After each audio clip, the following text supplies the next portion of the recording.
अस्सलामुअलैकुम दोस्तों, कैसे हैं आप सब। मैं आप सबको यूट्यूब चैनल इंग्लिश लिटरेचर पे वेलकम कहती हूँ। आज जो नॉवल हम पढ़ने जा रहे हैं उस नॉवल का नाम है a portrait of the artist as a young man by James Joyce. James Joyce का एक बहुत ही इम्पोर्टेंट वर्क है जो 1916 में पब्लिश्ड हुआ था। यानरा इसके अंदर यूज़ किया गया ऑटोबायोग्राफिकल, साथ ही साथ बिल्डिंग्स ड्रामा। बिल्डिंग्स ड्रामा किसे कहते हैं? ये ऐसा यानरा होता है जिसके अंदर एक पर्सन की लाइफ को डिस्कस किया जाए, उसकी स्पिरिचुअल ट्रांसफॉर्मेशन को डिस्कस किया जाए।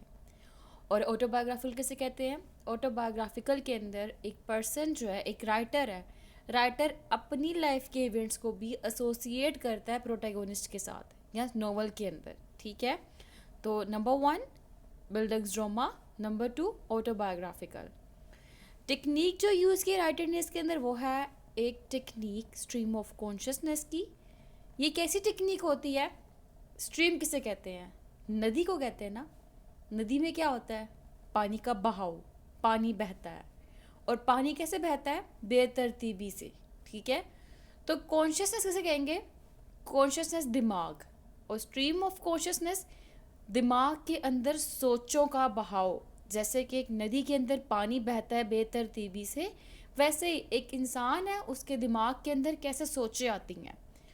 ठीक है, तो ये नोवेल जो है ना, बेसिकली एक करैक्टर है स्टीफन, उसकी सोचों के ऊपर बेस कर रहा है, उसकी थिंकिंग के ऊपर बेस कर रहा है, उसके आइडियाज़ के ऊपर बेस कर रहा है। इसलिए जब हम नोवेल पढ़ेंगे ना, तो ये किसी सीक्वेंस ऑर्डर में नहीं लिखा हुआ होगा। कभी वो अपने पास्ट की बात बताएगा, कभी अपने बचपन की बात बताएगा, कभी वो अपने एडल्ट एज की बात बताएगा, कभी वो अपने स्कूल के एक्सपीरियंस की बात बताएगा। तो ये क्या हो गया? इवेंट्स टूट फूट के बताए गए हैं इस नॉवल के अंदर। तो इस टेक्निक को क्या कहते हैं? Stream of consciousness. ठीक है, इसके अलावा राइटर ने इसके अंदर एपिफेनी का यूज़ किया है। एपिफेनी क्या होता है? एपिफेनी कोई करेक्टर है ना, कोई भी करेक्टर है, उसके सामने नॉवल के अंदर कोई ऐसी हैपनिंग हो जाए जिससे उसकी आंखें खुल जाए। ठीक है, या कह दो दूसरे लफ्ज़ों में कि आंखों से पर्दा उठ गया। ठीक है, तो ऐसी इसके अंदर नॉवल के अंदर हैपनिंग होगी जो कि स्टीफन को हेल्प करेगी। और वो हेल्प किस तरह करेगी? उसका फैसला लेने के लिए हेल्प करेगी। फैसला किस तरह का हो सकता है? किसी भी तरह का हो सकता है। मीन्स तो से आप एक मुसीबत में फंसे हुए हो, आप उलझन में फंसे हुए हो, आपको समझ नहीं आ रही इससे कैसे निकलना है, तो सडन आपके सामने एक ऐसा इवेंट हो जाता है, उस इवेंट से आपकी आंखों से पर्दा हट जाता है, तो उस चीज़ को क्या कहते हैं? उस चीज़ को कहते हैं एपिफेनी। ठीक है, तो राइटर ने इसके अंदर नंबर 1 स्ट्रीम ऑफ कॉन्शियसनेस को यूज़ किया है, नंबर 2 एपिफेनी को भी यूज़ किया है। और जिस सेटिंग में ये नॉवल लिखा जा रहा है वो टाइम पीरियड है 1882 से 1903 का, जिसमें हम देखेंगे स्टोरी आगे पीछे चल रही है, कोई सीक्वेंस ऑर्डर नहीं है। और जो प्लेस दिखाई गई है यहाँ पे डबलिंग दिखाई गई है, और साथ में कोई ना कोई इसके सराउंडिंग एरियाज। प्रोटैगोनिस्ट इसके अंदर हमारे पास स्टीफन डिडोलस है। इम्पॉर्टेंट थीम जो होगा इसके अंदर entrapment and constraint, Catholicism, escape, independence, beauty, sensitivity and imagination, ये इसके इम्पोर्टेंट थीम्स हैं। तो फाउंडेशनल स्टडी तो हमने कर ली, अब हम डिस्कस करने वाले हैं करैक्टर, उसके बाद हम क्रिटिकल समरी देखेंगे, और साथ में कुछ कुछ इंपॉर्टेंट कोटेशंस को भी डिस्कस करते जाएंगे। और इम्पॉर्टेंट क्वेश्चंस कौन से हैं इस नॉवल के, आपको मैं इस नॉवल के एंड पे बताऊंगी, लेक्चर के एंड पे। तो स्टार्ट करते हैं। फर्स्ट कैरेक्टर हमारे पास आता है स्टीफन डिडोलस का, जो कि प्रोटैगोनिस्ट है इस नॉवल के अंदर। और ये ऑटोबायोग्राफिकल कैरेक्टर है, बिल्कुल जोएस की तरह। ये जोएस की तरह आयरिश कैथोलिक फैमिली से बिलोंग करता है, और बहुत ज़्यादा सेंसिटिव और इमेजिनेटिव कैरेक्टर दिखाया गया है। फिर है साइमन डिडोलस, जो कि फादर है स्टीफन का। मैरी, जो कि मदर है स्टीफन की। एलीन, ये एक यंग प्रोटेस्टेंट है जो कि नेबर है डिडोलस की। और स्टीफन डिडोलस जो है इसको पसंद करता है और कहता है जब मैं बड़ा हो जाऊंगा तो मैं एलीन से शादी करूंगा। और ये चीज़ जो है साइमन, मैरी और इनकी फैमिली को अच्छी नहीं लगती, क्योंकि कैथोलिक जो है वो कंजर्वेटिव होते हैं और प्रोटेस्टेंट जो है वो लिबरल्स होते हैं। अंकल चार्ल्स का करैक्टर है, जो कि स्टीफन के ग्रेट अंकल हैं, और इनकी later on the novel death हो जाती है इन द नॉवल। डेंटे जो है ये गवर्नेंस है डिडोलस के चिल्ड्रन की। वेल्स का करैक्टर जो कि एक यंग बॉय है, और क्लोंगस स्कूल के अंदर ये एक स्टूडेंट है और ये बुली करता है, पुश करता है स्टीफन को, उसको तंग करता है, उसको टीज करता है स्कूल में। फिर ब्रदर मिकाइल का कैरेक्टर है हमारे पास, जो कि एक मंक है क्लोंगस के अंदर। फिर हमारे पास नेक्स्ट कैरेक्टर आता है, वो है फादर कॉनमे का। ये रेक्टर है क्लोंगस वुड कॉलेज के अंदर। फिर फादर डोलैन का कैरेक्टर है, ये प्रीफेक्ट है क्लोंगस के अंदर। फिर उसके बाद फादर ऑलनर का कैरेक्टर है। फादर ऑलनर जो है ये एक लैटिन टीचर है क्लोंगस वुड कॉलेज के अंदर, और इनका रोल इम्पॉर्टेंट है क्योंकि इन्होंने 3 सरमन्स डिलीवर किए थे जो कि हेल के टॉर्चर के अबाउट थे, और उन सरमन्स की बेस पे स्टीफन के अंदर बहुत सी चेंजेस आई थी। फिर एम्मा का कैरेक्टर है, स्टीफन इसको पसंद करने लग पड़ता है। और इसके अलावा क्रैनले का कैरेक्टर है जो कि स्टीफन का बेस्ट फ्रेंड होगा यूनिवर्सिटी के अंदर। और बहुत से कैरेक्टर्स हैं, लेकिन ये कुछ इंपॉर्टेंट कैरेक्टर्स हैं जिनको हम लोगों ने डिस्कस कर लिया। अब समरी को शुरू करते हैं। समरी को शुरू करने से पहले मैं जो चैप्टर फर्स्ट है उसकी थोड़ी सी टेक्स्ट को रीड करूँगी आपके सामने, ताकि आपको जो स्टोरी है उसका बैकग्राउंड अच्छे से क्लियर हो जाए।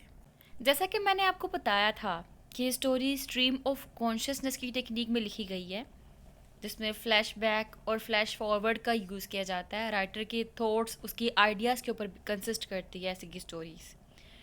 तो अब आपने ध्यान देना टेक्स्ट के ऊपर।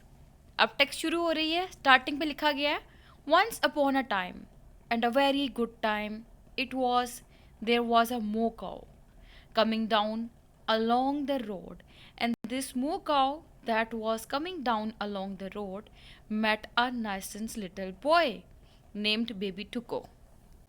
His father told him that story. His father looked at him through a glass. He had a hairy face. He was Baby Tuko. The moo cow came down the road where Betty Barron lived. She sold lemon plate. All the wild rose blossoms on the little green place. अभी देखें ये क्या था। ये opening थी और opening पे start लिया जा रहा है एक स्टोरी से जो कि स्टीफन की इन्फेंसी में, उसकी चाइल्डहुड की एज के अंदर जब वो छोटा सा था तो उसको उसके फादर एक कहानी सुना रहे थे। अब वो कहानी जब सुना रहे हैं तो ये कौन बता रहा है? ये नरेटर बता रहा है कि बहुत पुरानी बात है, बहुत पुरानी बात है, अच्छा टाइम था तब वहाँ पे एक moo cow थी। और ये moo cow की जो स्टोरी है कौन सुना रहा है? उसका फादर सुना रहा है। किसको? स्टीफन को। ठीक है। और ये स्टोरी फ्लैशबैक में है, पास्ट में बताई जा रही है। ठीक है। अब इसके बाद एक और इंसिडेंट आता, कहता है When you wet the bed, first it was warm, then it gets cold. अब यहाँ पे इमेजेस यूज़ की जा रही हैं सेंसेस की, वेट एंड कोल्ड। और यहाँ पे रिकॉल किया जा रहा है किस चीज़ को? नंबर 1 तो moo cow की स्टोरी को। ठीक है। नंबर 2 को कि ये जब छोटा था तो बेड को वेट कर देता था। अब इसके बाद जो है ना बताया जा रहा है आगे कि इसकी मदर जो है ना वो सिंगिंग किया करती थी, और बताया जा रहा है कि स्टीफन जो है वो डांस किया करता था, और जब स्टीफन डांस करता था तो अंकल चार्ल्स और डेंटे जो थी ना वो क्लैपिंग किया करती थी। फिर स्टोरी में बताया जाता है कि इनके नेबर में एक एलीन नाम की लड़की रहती थी जिसको ये पसंद करता था और कहता था कि जब मैं बड़ा हो जाऊंगा तो मैं इससे शादी करूंगा। और ये चीज़ जो है डेंटे को पसंद नहीं आती, और डेंटे जो है वो कहती है इसके ऊपर अगर स्टीफन अपोलोजाइज ना करेगा तो एक ईगल आएगी, वो इसकी आइज़ को निकाल लेगी और इसको खा जाएगी। कहती है pull out his eyes apologise, apologise pull out his eyes, apologise pull out his eyes, pull out his eyes apologise. ये वर्ड्स जो है वो रिपीटेडली करती है, अगेन एंड अगेन रिपीट करती है। और यहाँ पे क्या किया गया, यहाँ पे स्टार्टिंग पे एक क्लैश दिखा दिया गया। क्लैश किस चीज़ का? कि स्टीफन की फैमिली थी वो कैथोलिक थी, और एलीन की फैमिली और एलीन हर सेल्फ क्या थी? प्रोटेस्टेंट थी। और यहाँ पे फिर क्या दिखाया गया? क्लैश दिखाया गया प्रोटेस्टेंट का एंड कैथोलिक्स का, कि कैथोलिक्स जो है वो प्रोटेस्टेंट को लाइक नहीं करते। अब ये तो ओपनिंग थी ना। फिर ओपनिंग के बाद थोड़ा सा आगे बताया गया कि जो स्टीफन डिडोलस है उसके फादर का नाम साइमन है, उसकी मदर का नाम मैरी है, और इनकी फैमिली के साथ इनके रिलेटिव यानी कि अंकल चार्ल्स रह रहे हैं और आंट डेंटे रह रही हैं। इस मेमोरी के बाद फिर वो दूसरी मेमोरी रिकॉल करता है और वो बताता है कि उसको फर्स्ट टाइम जब बोर्डिंग स्कूल में भेजा गया था उसका नाम था क्लोंगविस वुड कॉलेज, और जब ये क्लोंगविस वुड कॉलेज में गया था तो ये रिकॉल करता है कि कैसे फर्स्ट टाइम उसके पेरेंट्स ने उसको फेयरवेल कहा था, फिर उसने अपने पेरेंट्स को मतलब अल्लाह हाफिज़ कहा था, बाय बाय कहा था अपनी एजुकेशन के लिए, अपने अपनी एजुकेशन को स्टार्ट करने के लिए। जैसे टेक्स्ट में लिखा हुआ है, they had cried to him from the year waving their hands, goodbye Stephen, goodbye Stephen, goodbye. इसके अलावा ये उस प्ले ग्राउंड को रिकॉल करता है जहाँ पे ये फुटबॉल खेला करता था। जैसा कि टेक्स्ट में लिखा है, the players closed around, flushed and muddy, and he went among them glad to go in. Roddy Kickham held the ball by its greasy lace, so on। तो ये क्या देता है, यहाँ पर डिस्क्रिप्शन देता है अपनी फुटबॉल प्ले ग्राउंड की, कि हम कैसे जो है ना प्ले ग्राउंड के अंदर फुटबॉल खेला करते थे। तो ये क्या चल रहा है, अब तक मेमोरीज चल रही हैं। इसके बाद ये लाइब्रेरी को रिकॉल करता है कि वहाँ पे कितनी ज़्यादा बुक्स थी। फिर ये उस क्लोंगवेस में होने वाली इवनिंग प्रेयर को रिकॉल करता है। और फिर इसको याद आता है कि वेल्स नाम का एक लड़का था जो कि पढ़ता था क्लोंगवेस में। उसने क्या किया था, उसने मुझे धक्का दे दिया था एक डिच के अंदर, एक गंदा नाला था उसके अंदर, और फिर मैं कैसे गंदा हो गया था और मुझे ठंड लग गई थी, उसकी वजह से मेरी तबीयत ख़राब हो गई थी। तो डिफरेंट मेमोरीज़ है, उनको रिकॉल कर रहा है ये। और फिर बता रहा है कि मुझे ले जाया गया था रिजॉर्ट में स्कूल के अंदर, और वहाँ पे थे ब्रदर मिकाइल, उन्होंने मेरा ख्याल रखा था। वहाँ पे मेरी मुलाकात एथे नाम के पर्सन से हुई थी। एथे जो था ना, वो रेस हॉर्स ऑनर का एक बेटा था। अब इसके बाद जब स्टीफन की तबीयत ख़राब थी काफ़ी, तो स्टीफन जो था वो बहुत ज़्यादा फ्राइटेंड हो गया, उसको खौफ आने लग पड़ा, बड़ा डिसहार्ट हुआ इस चीज़ पे कि शायद अब उसकी डेथ हो जाएगी, वो मर जाएगा, वो नहीं बचेगा, इस ये कोल्ड जो है ना वो मार देगा स्टीफन को। और फिर ना खुद को ये ना समझा रहा होता है, खुद को एक कंफर्ट कर रहा होता है, किस तरह से कहता है, अगर मैं जल्दी मर गया ना तो वेल्स जो है ना उसको पछतावा होगा, उसको गिल्ट फील होगा। जैसे कि बुक पे लिखा हुआ है, and Wells would be sorry then for what he had done. फिर उसको एक ना स्टोरी याद आती है जो कि इसका सर्वेंट इसको सुनाया करता था, एक ओल्ड सर्वेंट था, जो कि स्टोरी है, ding dong the castle bell, farewell my mother, bury me in the old churchyard beside my eldest brother. My coffin shall be black, 6 angels at my back, two to sing and two to pray and two to carry my soul away। तो ये quotations जो है ये basically एक story है, ये recall करता है जो इसका सर्वेंट इसको सुनाता था, जो कि इसके डेथ के ऊपर बेस कर रही है। तो ये कोटेशन बताने का मकसद क्या है, ताकि आप साथ साथ जो आपको इम्पोर्टेंट वर्क होता है, क्वेश्चंस आते हैं, आंसर्स आते हैं, उनके अंदर आप कोट कर सकें। जैसे आपको रिलीजन के रोल का क्वेश्चन आ सकता है, जैसे मैंने अभी आपको कोटेशन बताई, वो वाली आप कोट कर सकते हैं इसके अंदर। आपको आ सकता है करैक्टर, इसका करैक्टर, स्टीफन का करैक्टर, आप कोट कर सकते हैं वाली कोटेशंस। स्ट्रीम ऑफ कॉन्शियसनेस पे तो लाजमी आ सकता है, ठीक है। तो इसलिए आपने इन कोटेशंस को नोट कर लेना, साथ साथ इनको कोट मस्ट करिएगा। अच्छा, ये तो हमने पढ़ लिया इसके स्कूल एक्सपीरियंस के अबाउट। फिर वो याद करता है डिनर एट क्रिसमस। क्रिसमस था तो ये अपने मदर और फादर के साथ घर में टाइम स्पेंड कर रहा होता है। स्टीफन जो है अब वो बड़ा हो चुका हुआ है, और फर्स्ट टाइम इसको परमिशन मिली है कि अब ये सबके साथ, जितने भी एल्डर हैं उनके साथ बैठकर टेबल पे खाना खा सकता है। अब डिनर के ऊपर क्या हुआ, आर्ग्यूमेंट स्टार्ट हो गया। किसके ऊपर? पॉलिटिक्स के ऊपर। जैसा कि हमारे भी मोस्टली हम डिनर में बैठे हों, इकट्ठे रिलेटिव्स हुए हों, तो एक टॉपिक पे आर्ग्यूमेंट शुरू हो जाता है कि नहीं जी नून लीग अच्छी है, नहीं जी पीपल पार्टी अच्छी है, नहीं जी ये जो पीटीआई है ये अच्छी है। सेम आर्ग्यूमेंट स्टार्ट हो गया यहाँ पे।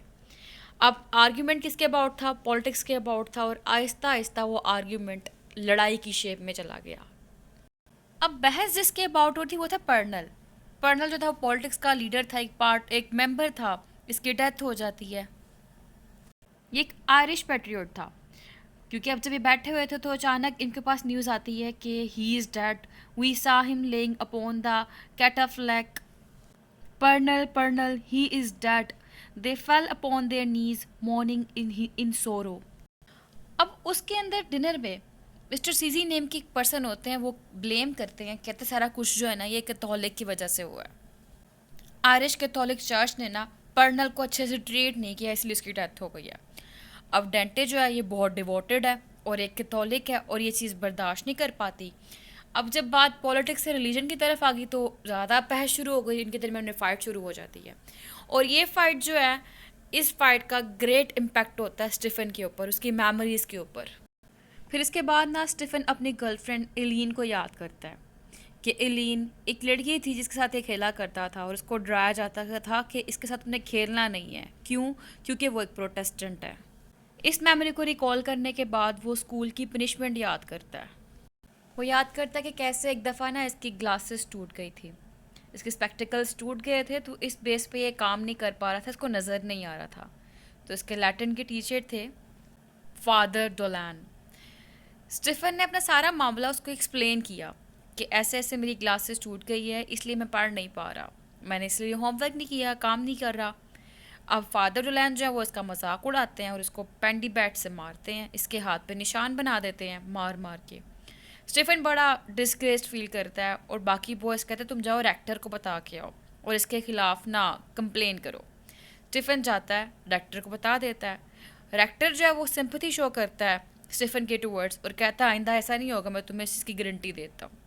अब स्टीफन जो है ये बात सुनकर वापस आता है रेक्टर के ऑफिस से। अब उस टाइम पे इसको थोड़ा प्राउड फील हो रहा होता है, कॉन्फिडेंस फील हो रहा होता है, क्योंकि ये फादर डोलान की कंप्लेन करके आया था और एक्टर ने इसको सपोर्ट किया और इसके बाद स्टीफन जो है वो स्टीफन हीरो के नाम से मशहूर हो रहा होता है। अब इसके बाद चैप्टर 2 स्टार्ट होता है तो वहाँ पता लगता है कि जो अंकल चार्ल्स हैं, अंकल चार्ल्स टबैको की स्मोकिंग किया करते हैं पाइप के थ्रू, और जो सामान डॉलर्स है उसके पास ज़रा भी पसंद नहीं है, उसको टबैको की स्मेल पसंद ही नहीं है और वो कहता है कि तुम घर से बाहर जाकर ना टबैको की स्मोकिंग किया करो। अंकल चार्ल्स जो है ना वो इस डिसग्रेस को बड़े ही जॉयली एक्सेप्ट कर लेते हैं और उसके बाद समर वेकेशन होता है। समर वेकेशन के अंदर स्टीफन और अंकल चार्ल्स इकट्ठे रहना शुरू कर देते हैं। अंकल चार्ल्स जो है स्टीफन को माइक फ्लान के नाम से एक पर्सन है उससे मिलाता है, वो एक एथलीट है और ये पर्सन ना रनिंग सिखाता है, रनिंग लेसन्स देता है स्टीफन को। और इस टाइम पे स्टीफन जो है उसको बुक्स की रीडिंग का बड़ा शौक पैदा हो जाता है, वो बुक्स के वर्ल्ड में बहुत डिलाइट फील करता है। और जो इसकी डियरेस्ट बुक थी ना वो थी the count of Monte Cristo. फिर इसके बाद मिस्टर डॉलर्स जो है उनके फाइनेंशियल कंडीशन थी बड़ी ख़राब हो गई और मिस्टर डिडॉलर्स सोचते हैं कि अब स्टीफन जो है ना वो दोबारा एक्सपेंसिव स्कूल में नहीं जाएगा और इकोनॉमिक कंडीशन ख़राब होने की बेस पे घर में भी बड़ी सूरत हाल ख़राब चलती है और ये चीज़ जो है ना स्टीफन के लिए डिप्रेशन का कॉज बनती है। और इसके बाद जो है स्टीफन वो रेवरीज बनाना शुरू कर देता है, मीन्स टू से अपनी डे ड्रीमिंग करना, ऐसा वर्ल्ड क्रिएट करें जिसके अंदर उसको खुशी मिले। और वो सोचता है अपने उस टाइम पीरियड के बारे में जब वो एक मैन बन जाएगा, एक मेच्योर एक एक्सपीरियंस मैन बन जाएगा, ये इसके अबाउट सोचना शुरू कर देता है। फिर फर्दर फॉल आता है फैमिली के ऊपर और कंडीशन ख़राब होने की बेस पे इसकी फैमिली को शिफ्ट करना पड़ता है एक डर्टी प्लेस के जगह, एक डर्टी प्लेस पे, एक ऐसी प्लेस जो कि कन्वीनियंट नहीं होती। तो इन सब मेमोरीज़ के बाद ये फर्दर डिफरेंट मेमोरीज़ में जाता है जहाँ पे इसका न्यू एजुकेशनल इंस्टीट्यूशन स्टार्ट होता है। अब स्टीफन को और उसके छोटे भाई को ना बेलवेडेयर कॉलेज में भेजा जाता है जहाँ पे स्टीफन खुद को क्वाइट सुपीरियर फील कर रहा होता है। अब स्कूल में पढ़ते हुए, यानी कि अपना ये जो बेलवेडेयर कॉलेज था वहाँ पे पढ़ते हुए ना एक दिन स्टीफन को बड़ी मार पड़ती है। क्यों पड़ती है? इसके टीचर्स कहते हैं, टीचर में से कोई एक टीचर होता है जो कहता है कि स्टीफन जो है उसने एक ऐसे लिखा जो कि इनके रिलीजियस ऑर्थोडॉक्स बिलीव्स के अगेंस्ट था।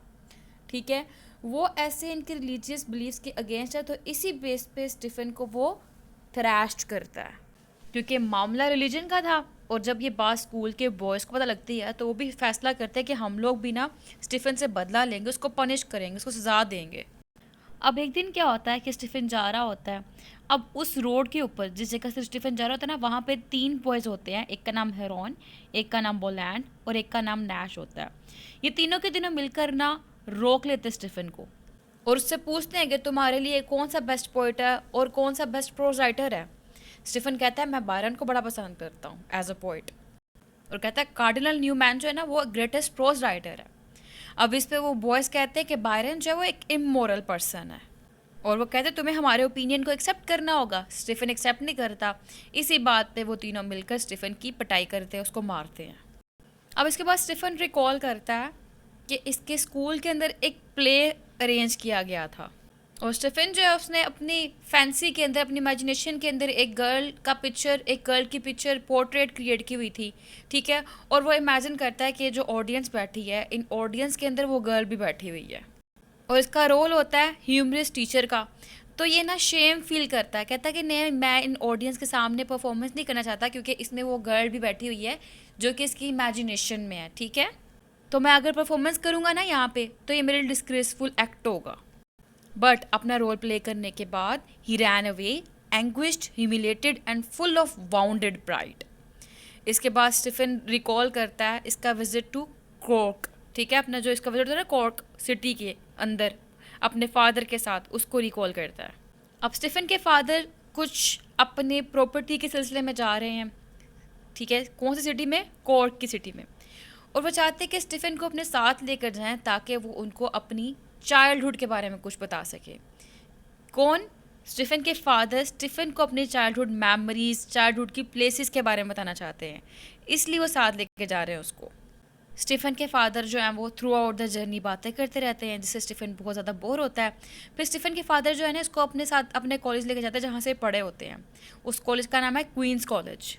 फिर इसके फादर जो अपने क्लासमेट्स के बहुत सी स्टोरीज सुनाते हैं स्टीफन को। स्टीफन की जो जर्नी थी ना ये बहुत ज़्यादा बोर्डम होती है, फुल ऑफ बोर्डम होती है। इसके बाद स्टीफन रिकॉल करता है कि उसको एक अवार्ड मिला था, कि एक ऐसे कॉन्टेस्ट था, वो स्टीफन जीत गया और उसको वहाँ से प्राइज़ मिला था। और वो कहता है कि मैंने वो सारा का सारा प्राइज़, वो मनी अपनी फैमिली पे स्पेंड कर दी ताकि मेरी फैमिली प्लेयर फील करे, उनको एंटरटेनमेंट मिले। वो उनको थिएटर लेके गया था, उनको एक्सपेंसिव गिफ्ट्स दिए थे, और ये हैप्पीनेस मोमेंट्री थी, वक्ती तौर पर। उसके बिल्कुल कुछ देर बाद ये दोबारा अपनी ओल्ड वर्ल्ड ऑफ पॉवर्टी में वापस आ गए थे। फिर उसके बाद स्टीफन कमिट करता है एक मॉर्टल सिन, वो एक प्रोस्टिट्यूट के साथ टाइम स्पेंड करता है। और इसके बाद जब वो क्लासरूम में बैठा होता है तो वो अपने उसी टाइम को रिकॉल करता है जो उसने प्रोस्टिट्यूट के साथ गुजारा होता है। और उसके बाद उसको रियलाइज़ होता है कि उसने जो किया था वो गलत किया था।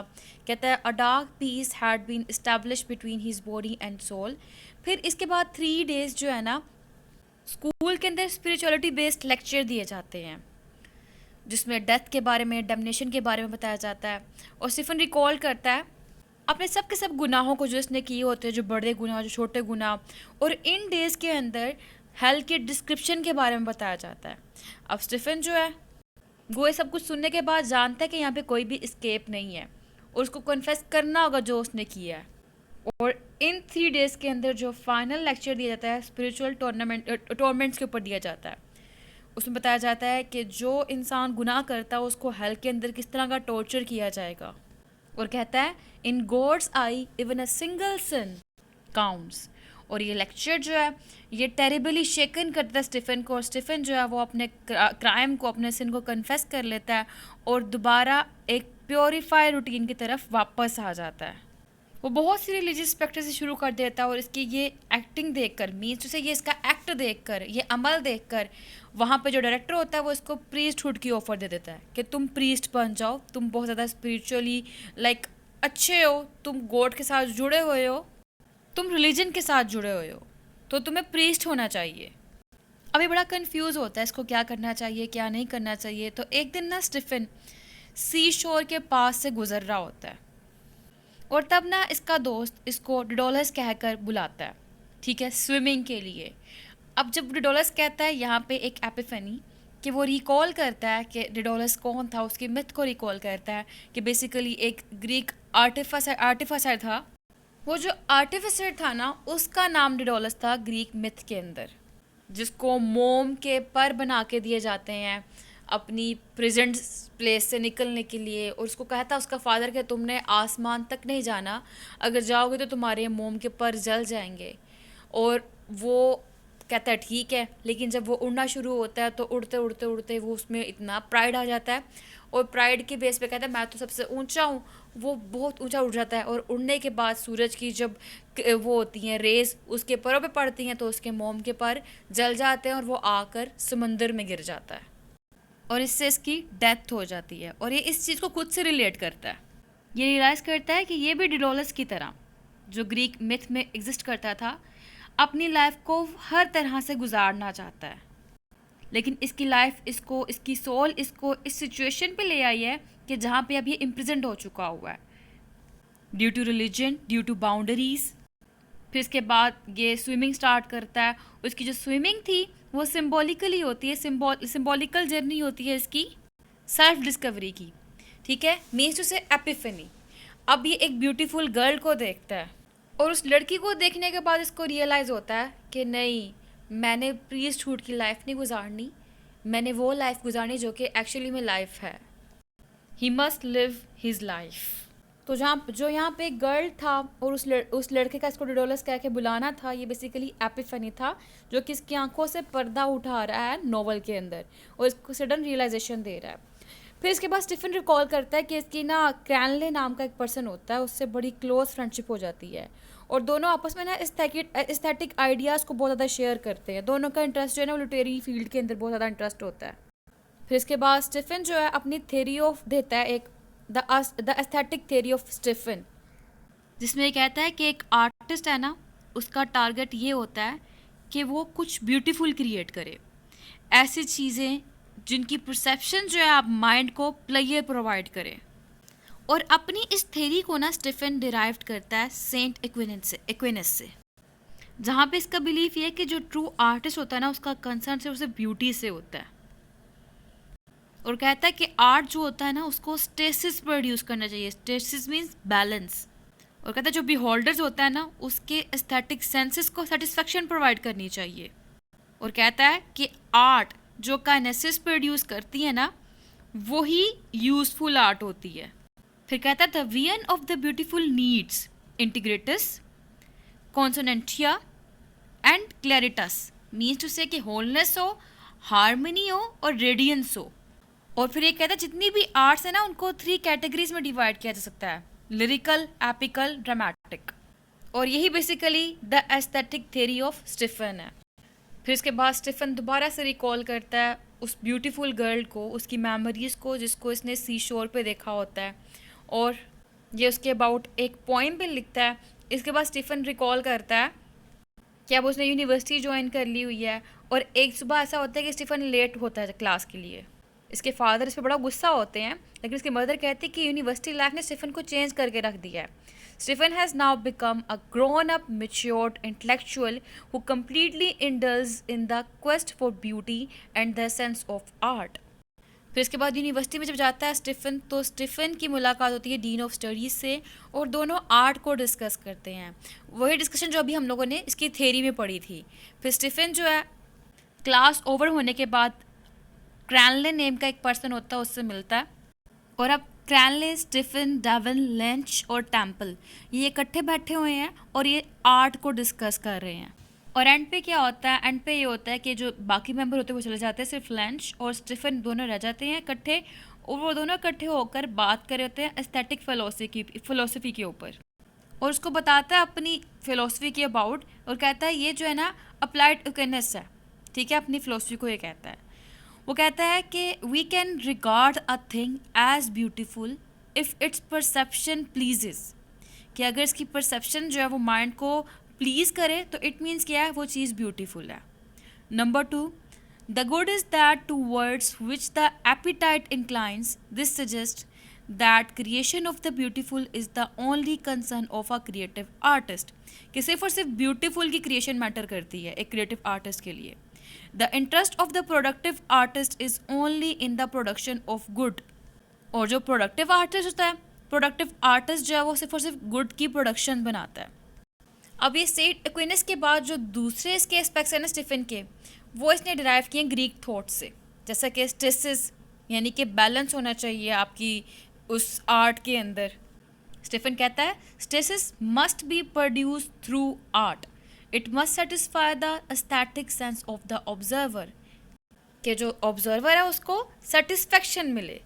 नेक्स्ट कहता है art must not be kinetic, that means it should not excite an emotion like desire or loathing, it is the function of useful art to produce such emotions, कि आर्ट जो है उसको काइनेटिक नहीं होना चाहिए, लेकिन यूजफुल आर्ट का function ये है कि वो इमोशंस को अराइज करे।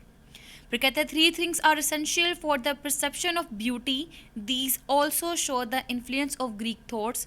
नंबर 1 इंटीग्रेटिस, जिसका मैंने कहा था होलनेस, कहता है कॉन्सोनेंशिया, जिसका मैंने कहा था हार्मनी, और क्लैरिटस मीन्स रेडियंस। और ये कहता है beauty is the splendour of the truth, जो ये प्लेटो से कोट करता है। फिर ये आर्ट की डिवीजन 3 कैटेगरीज में करता है, लिरिकल, एपिक और ड्रामेटिक। तो ये थी basically theory of aesthetic player driven by Stephen Dedalus. और ये अपनी सारी थेरी बता रहा है लिंच को। अब इसके बाद बारिश शुरू हो जाती है। लिंच और स्टीफन जो है ना वो लाइब्रेरी में चले जाते हैं कॉलेज की। लिंच देखता है लड़की को, वही लड़की जिसको स्टीफन ने देखा होता है, उसको पॉइंट आउट करता है लिंच।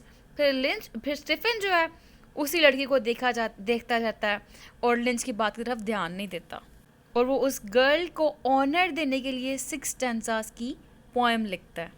फिर इसके बाद स्टीफन जो है वो लाइब्रेरी के बाहर जब खड़ा होता है तो देखता है आसमान पे परिंदे उड़ रहे हैं, और उनको उड़ता देखकर इसको डेडोलस की फ़्लाइट याद आ जाती है।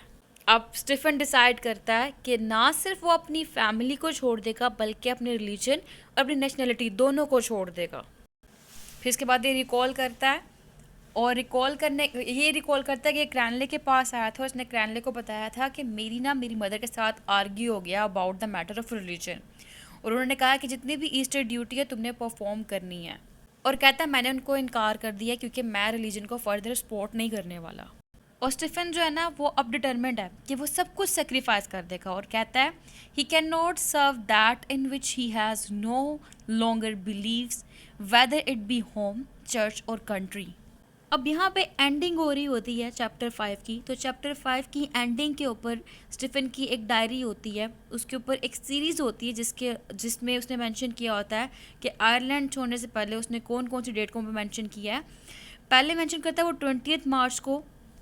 तो 20 मार्च इसकी सबसे पहली एंट्री होती है डायरी के अंदर, और लिखता है long talk with Cranly on the subject of my revolt.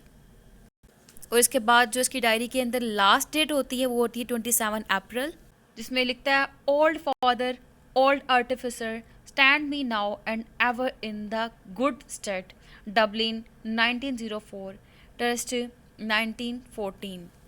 और यहाँ पे फिर जो नॉवल है उसकी एंडिंग हो जाती है, जहाँ पता लगता है कि डेडोलस की तरह स्टीफन ने भी, जिस तरह डेडोलस ने अपने विंग्स को यूज़ किया था एस्केप के लिए, जेल से निकलने के लिए, सेम स्टीफन ने भी डबलिन से निकलने के लिए अपनी विल को यूज़ किया।